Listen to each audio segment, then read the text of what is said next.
The indispensable rights of man, afforded to all who fall under the dominion of the good Lord, are the foremost concern of any system pining to represent justice, righteously understood as a force not created by man or his laws, but by the endowment of a higher being. But as man is not God, nor possesses a perfect knowledge, much less comprehension of his perfect will, certainly we must concede that an amount of deliberation in pursuit of universal truth must be enacted before man can be worthy to wield justice, the sword of heaven and its angels.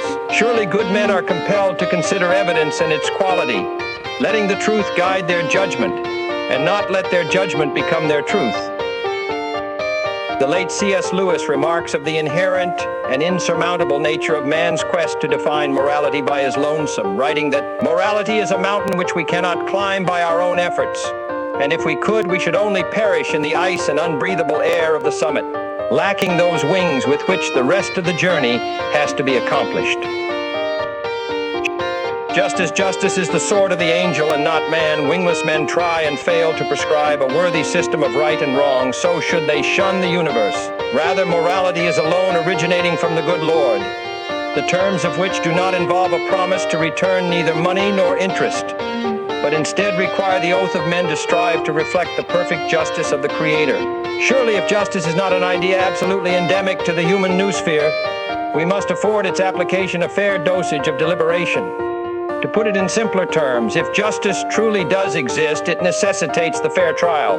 This is the theory of justice, however meaningless without the practice of justice. But to the dismay of good men and their spirits, the practice often does not represent the theory. A stalwart example of this phenomenon occurred when the righteous Nolan Blumberg was barred from participating in the election due to an unsubstantiated claim brought to the attention of Douglas Shoupe by a group of biased actors, potentially committing an act of foul play. Instead of delivering justice in the manner previously established as his duty to the good Lord, Shoupe brazenly banned Blumberg, the clear front-runner candidate, in a hideous display of injustice and defiance of the moral order. A fair trial is afforded to, in accordance with the will of the Creator, to murderers, thieves, and frauds. But Douglas Shoupe could not even be bothered to rigorously seek the truth in the case of one of the greatest successes in CSMS history, Nolan Blumberg.